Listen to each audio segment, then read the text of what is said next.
Is she crazy?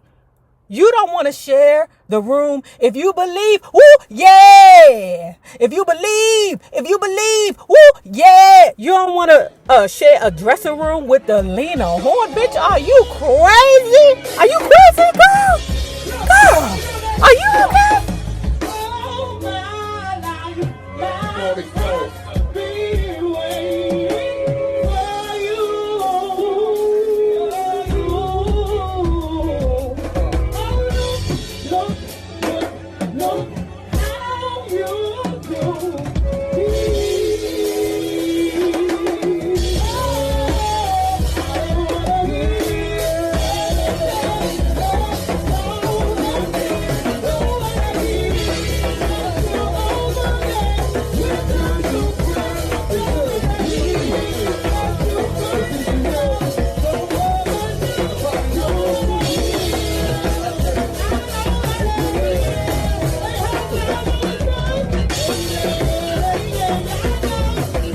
Hello there, love bugs. Hello there, Bellas.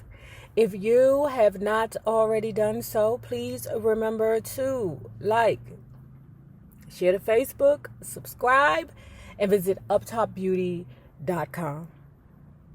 And if you are not already a part of this book club, please hit the Patreon link below and or the join button here on the YouTube.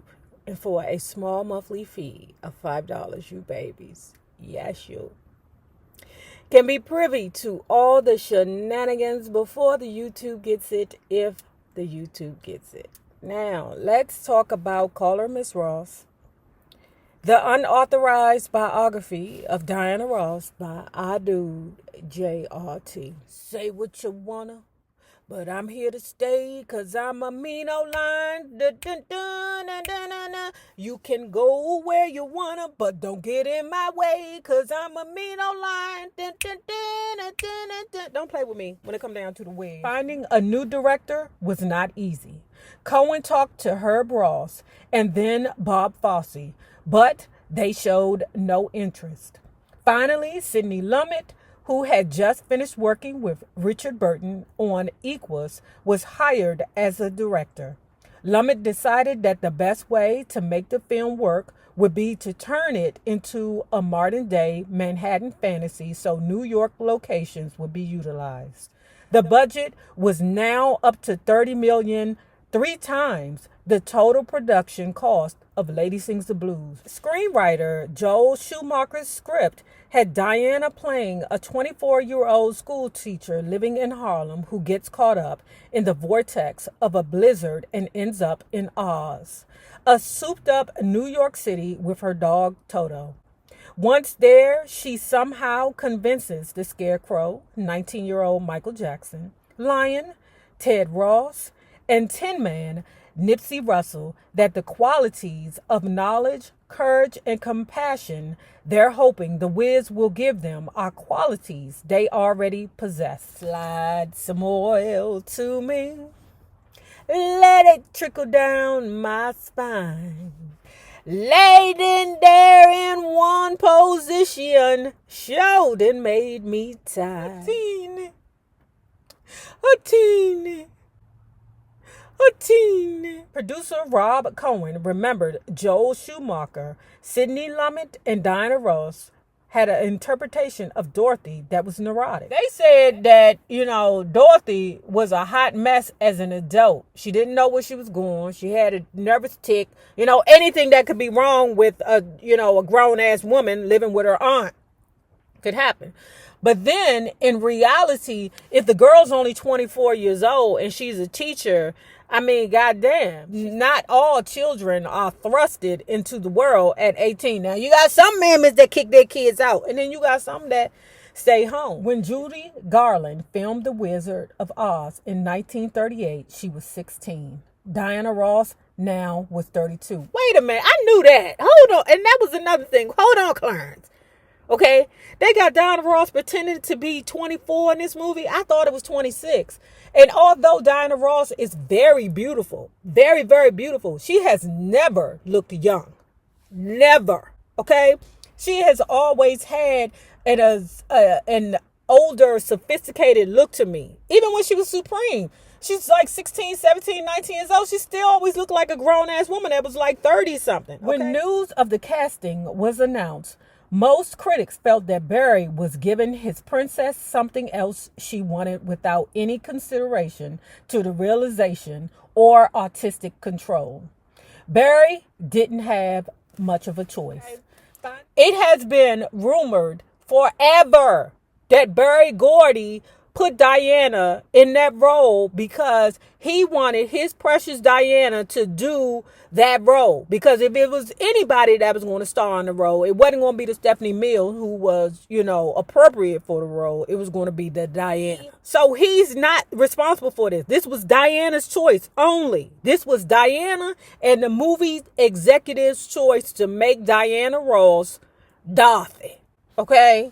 Not the Barry Gordy. Okay, Barry Gordy was like, I don't know, girl. I can't support you in this one, girl. She was away from Barry at long last.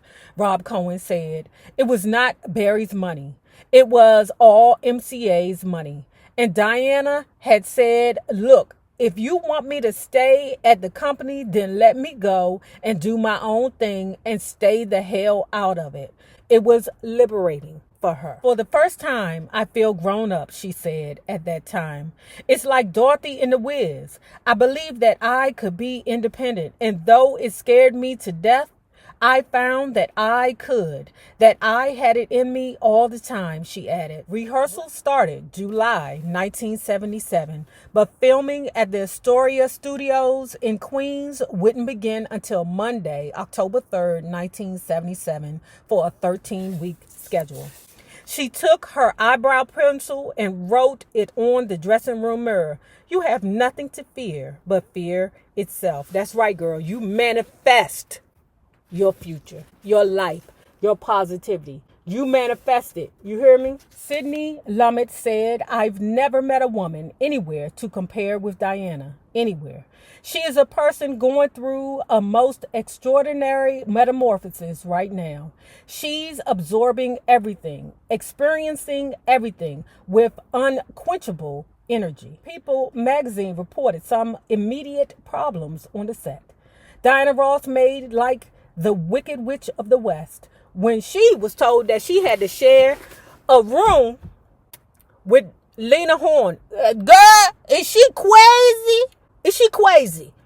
You don't want to share the room if you believe. Woo, yeah. If you believe. Woo, yeah. You don't want to share a dressing room with the Lena Horne, bitch. Are you crazy? Are you crazy, girl? Girl, are you okay? So let me give you a little more tea. Now, while our Diana Ross, was working on the Wiz, with lights and actions and cameras everywhere, right? She had stared up at one of the lights too long that it damn near blinded her, right? So she couldn't do a lot of her own acting when it calls for there to be a lot of lighting in the room. So they ended up using her sister, which sister? Rita Ross, for her, what is that thing when replacement? Is it replacement? No, stand-in. Sidney Lumet originally wanted to cast Jimmy Walker as the Scarecrow. How's that gonna work with his goofy ass? How's that gonna work? And Jimmy J.J. Walker don't do shit but work for Social Security commercials. Okay? He told y'all, if y'all want him to say Dynamite, then you gonna have to pay me. Okay? You got all these other washed up stars or, has-been stars. Them niggas will sell car insurance. Do you know that Shaquille O'Neal sells car insurance for the general? And that nigga is paid, but you got J.J. Walker that won't sell a pudding pop. Is he crazy? Is he crazy? He has always been an asshole. Always been an asshole. I can't believe that my mammy had me walking around with Dynamite t-shirts on when I was a child, and that daggone Jimmy Walker was an ass. Sidney Lumet originally wanted to cast Jimmy Walker as the Scarecrow. Walker played J.J. Evans and popularized the phrase Dynamite on the 70s sitcom Good Times. Cohen hated that idea. He thought that Walker was a caricature of a comic. He wanted to cast Michael Jackson. Thank you, Sidney Lumet. Thank you. I had always been impressed by Michael Jackson. There was something very pure about him, he said. I felt that the Scarecrow needed youth and purity, not a jaded stand-up comic approach. Plus, Michael could sing and dance. This was a musical. After all, you can't win. You can't get in and you can't get out of the game. People keep saying things will get better, but it looks just like they're staying the same. It was Diana who encouraged Michael to audition for the role of Scarecrow and assured him that she would make certain that his family's leaving the Gordy Empire to sign with CBS would not influence anyone's decision as to whether he would get the role. Oh, okay. So this is after Joe Jackson told Bird the Gordy to kiss my ass. Diana goes to him and say, okay, Michael, don't worry about it. Okay. I know you think that Bird the Gordy is mad. He'll be okay. Okay, that nigga be okay, trust me. All right, you see, I'm right here playing Dorothy, don't you?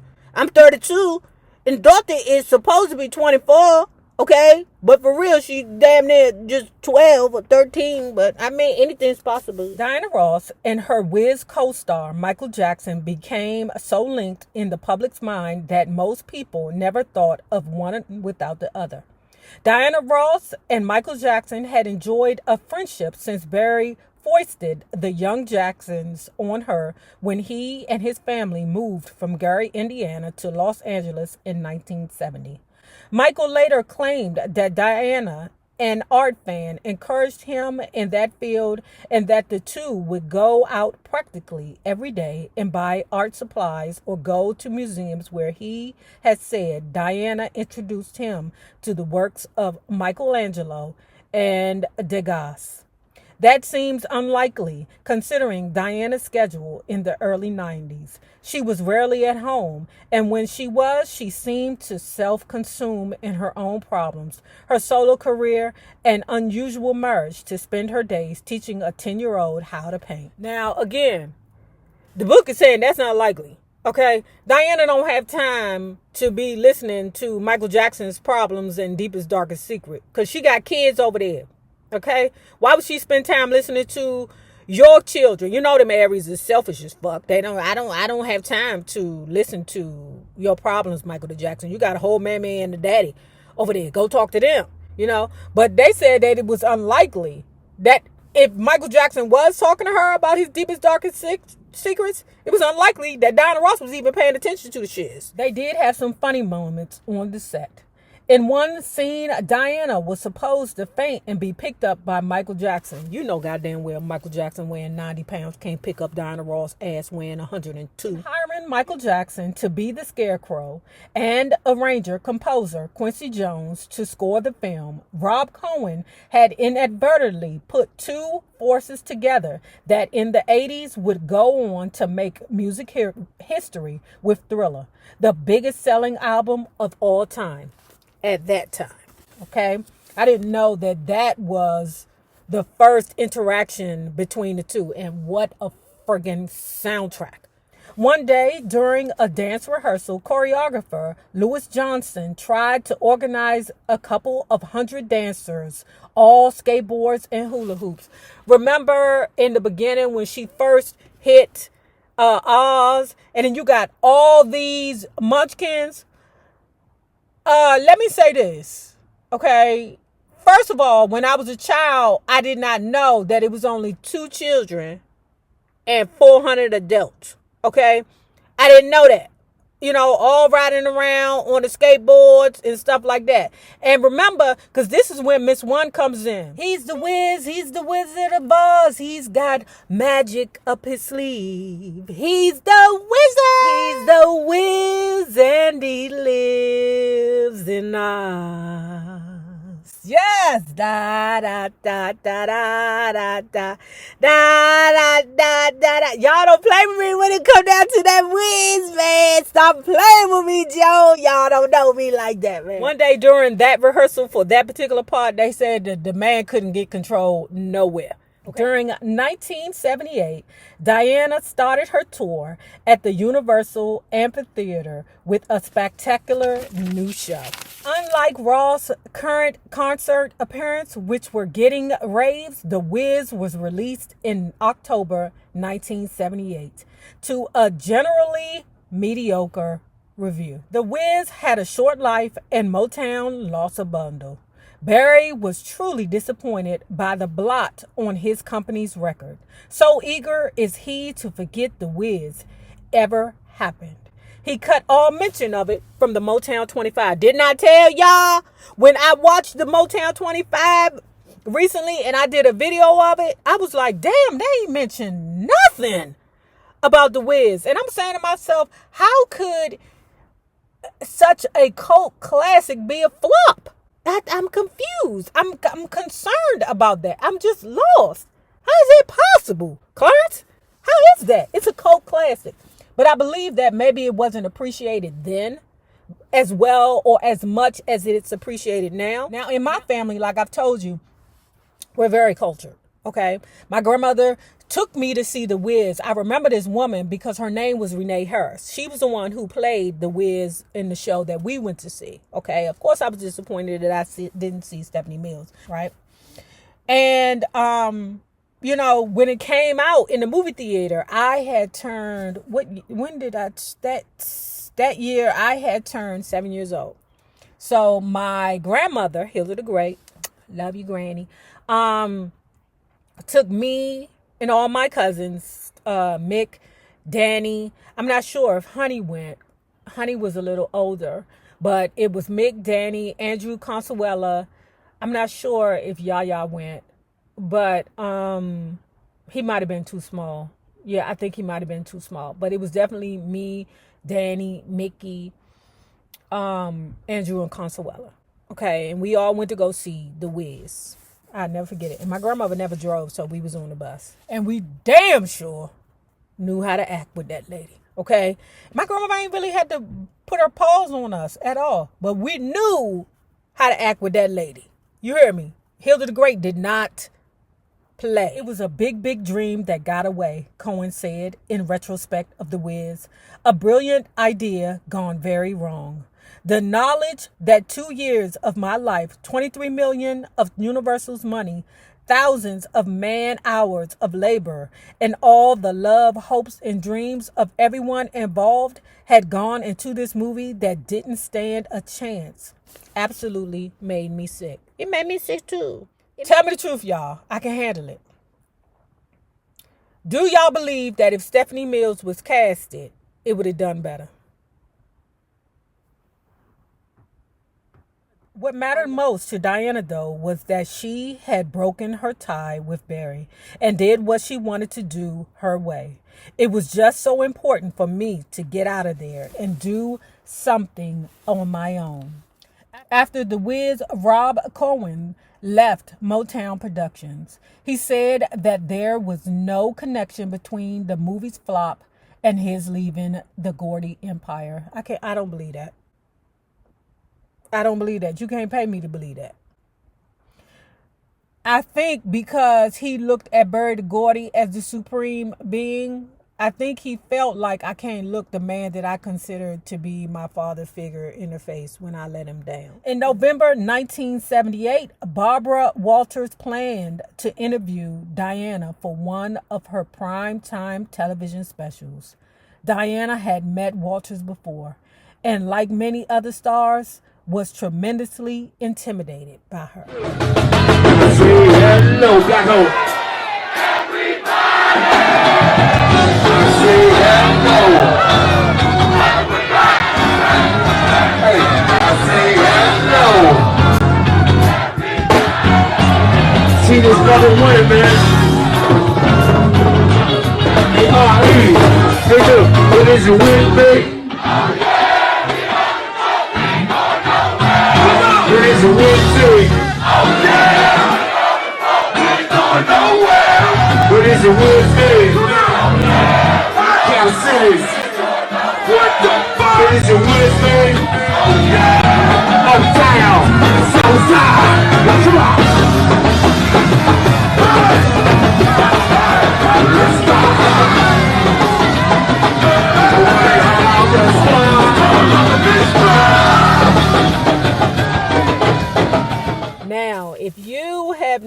already done so, please remember to like, share the Facebook, subscribe, and visit uptopbeauty.com.